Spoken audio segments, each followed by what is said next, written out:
Hello everybody, Calamity here, and today's video is going to be about banner talk. The two new banners just dropped in the second half of the update, and they are featuring Xilonen and Venti, and I'm just going to quickly go over each character, their pros and cons, maybe lightly touch on the 4 stars as well, and briefly talk about their weapons since they're also here. But let's go ahead and just start with Xilonen first and foremost. He is easily the better character out of the two here, and I highly recommend if you are new and you can't decide between her or Venti, just go with Xilonen. She's better in the long run. That being said, why? She reduces enemy resistances to elements that Geo can crystallize with. So she can reduce Electro, Cryo, Hydro, and Pyro resistances depending on who's on her team. She can also reduce the resistances of Geo as well, as long as you have another Geo. And why is this important? It's important because bosses and other really elite or the larger enemies are really tanky and tough, especially later on.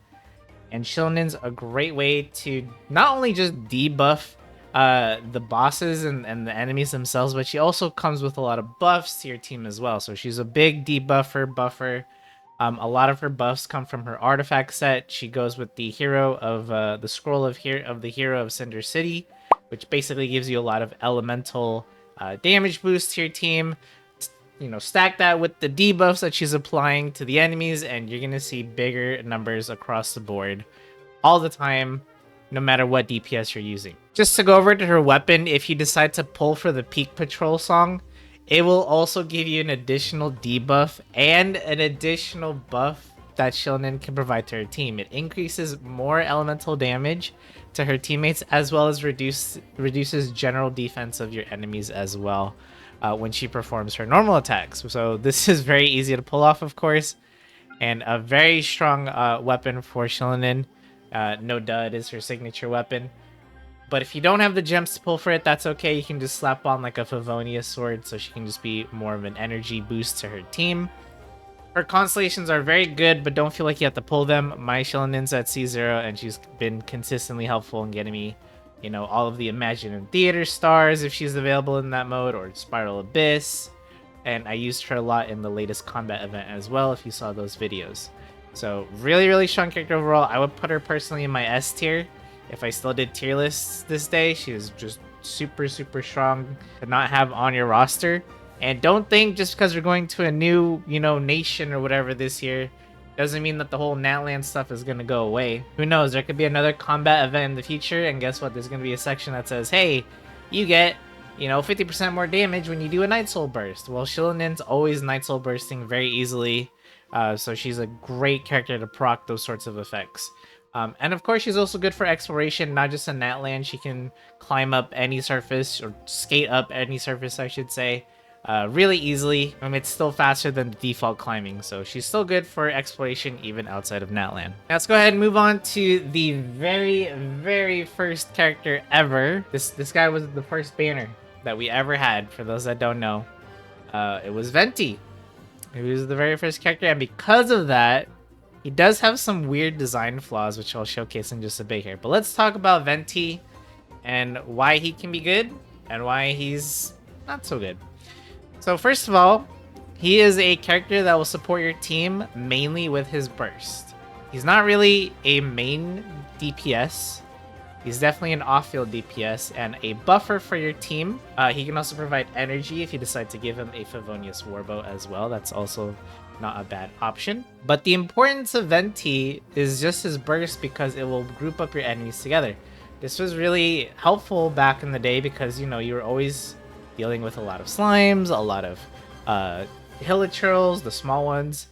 But nowadays, Venti has definitely fallen off because we're getting more and more enemies that are just larger, like the, you know, think of the Ruin Machines, the Armored Samurai, the Consecrated Beasts in Sumeru, etc, etc. There's just so many large enemies that Venti's burst does not pull them at all. People like to argue, yeah, Venti would be S tier if his burst worked on all the enemies, and that is true, and that's also the biggest flaw, right?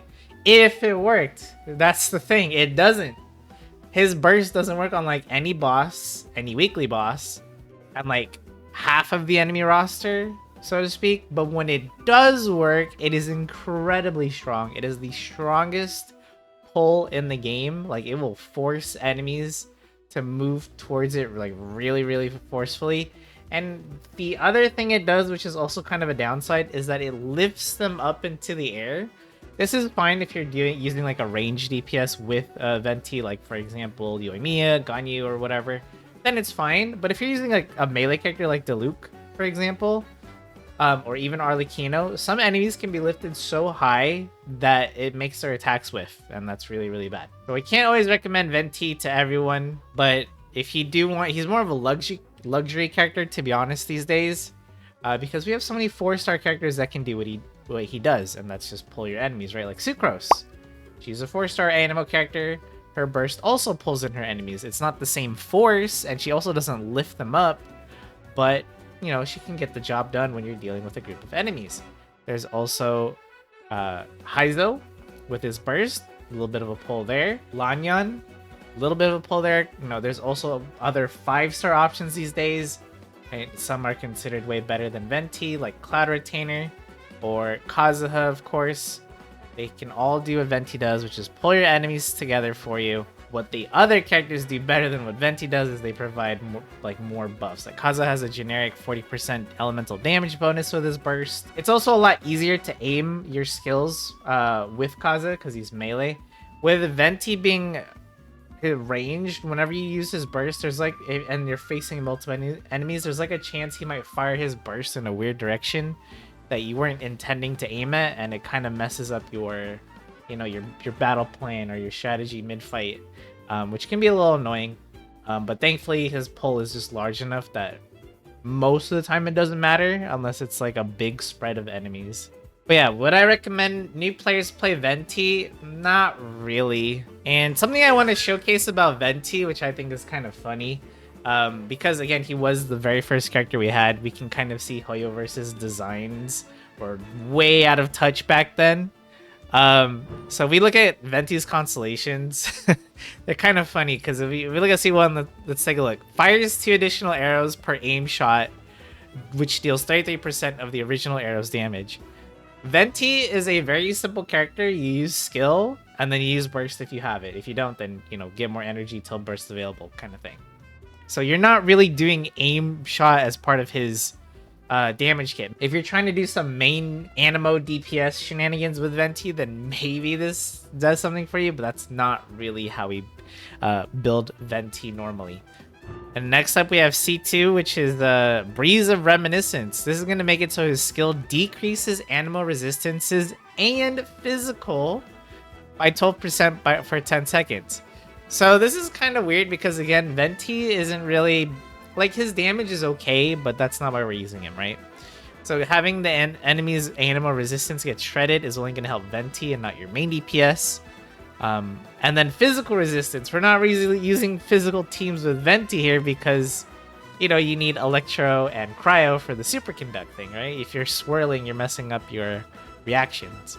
And then the second half of this talent, or this constellation, is that if they get launched into the air, Venti will reduce their resistances by additional 12% while they're airborne. Only while they're airborne. This is so niche and specific. And also remember that his skill will not launch half of the enemy roster, just like how his burst won't pull half of the enemy roster. It's pretty much the same thing here. If this burst doesn't work on the enemy, then his skill won't launch them either. So this, you know, half of this constellation is basically useless half of the time. And then C3, C5 are +3 to skill and burst as per usual. That's nothing new.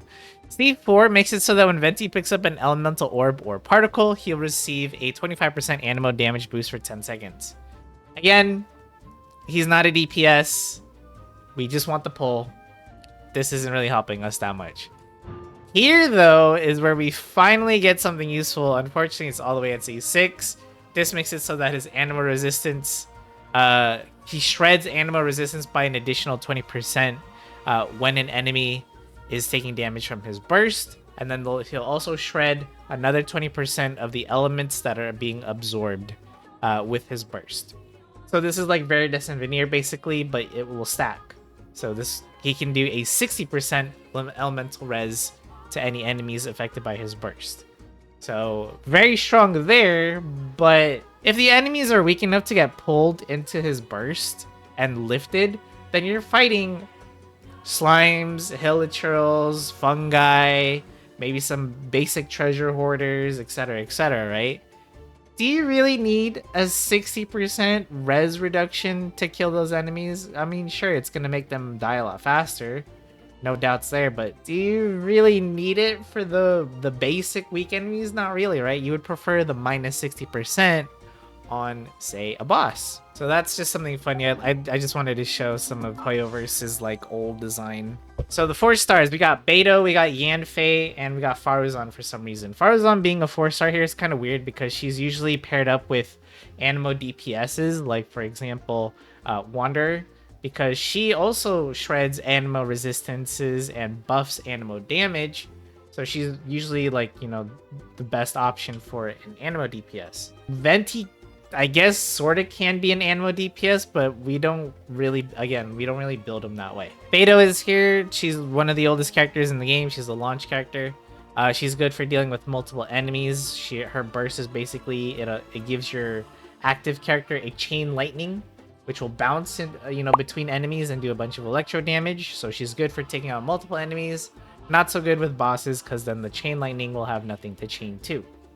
Her skill is very satisfying to use if you like parrying and blocking and that sort of stuff, because if you can parry perfectly right before an enemy attacks you, she'll do big damage and get more energy for her burst. Last but not least is Yanfei. She's a very solid pyro DPS, and I know a lot of new players definitely recommend her as well. She's very easy to play, very strong character, big numbers, easy to build, lots of teammates that she can utilize. So very solid option overall. And if you're wondering why you don't hear about her as much, it's because we just have so many pyro DPS these days. You have so many options. You got Diluc, you got Hu Tao, Yoimiya, Arlecchino, and I'm sure, Malvika, and I'm sure we're going to get even more, in the future. There's just so many 5-star ones, and they always outshine all the 4 stars, but that doesn't mean she's bad or she's horrible. She's very solid and definitely worth building if you're new. She'll carry you throughout your exploration and your adventures in Teyvat and all that stuff. Something I should also point out is that she actually has bad synergy with Venti, because her charge attack is like this huge stamp and it hits the ground, not the enemies that are floating. So because they're floating above the ground, this will actually cause Yanfei's charge attack to whiff. So they actually have anti-synergy here. It's actually really weird that they're together, but she does have great synergy with Xilonen, I should add, for obvious reasons. And the other thing I also wanted to talk about is Venti's signature weapon is also in this banner as well. It's the Elegy for the End. It gives him a ton of energy recharge, which is what he needs so he can have constant burst uptime, but it also lets him buff his team, giving him more utility, which is always nice. But again, don't feel like you have to pull for his 5-star weapon if you can't afford to, or if you want to save up for other characters and or weapons. You always have different options, like the Stringless, for example, which gives him a bunch of elemental mastery and increases his skill and burst damage.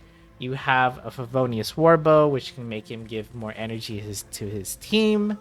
So there's lots of options. You don't have to just stick with his 5-star weapon if you don't want to.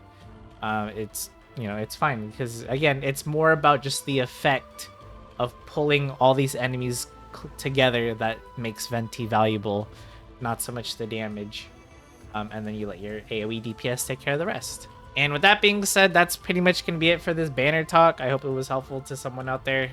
Again, Venti isn't a horrible character. It's just he's designed to not really work with a lot of the enemies in the game, and that's what makes him struggle. Whereas Xilonen can work with anything. She can apply her debuffs and buffs to your team at all times, regardless of the enemy. So that's why she's clearly the easier pick here. And with that being said, if you have any more questions about these two characters, feel free to leave a comment down below. I'll do my best to try to answer you and all that good stuff.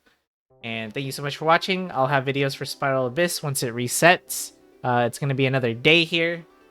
And yeah, I'll see you guys then. So thank you so much for watching. See you in the next video.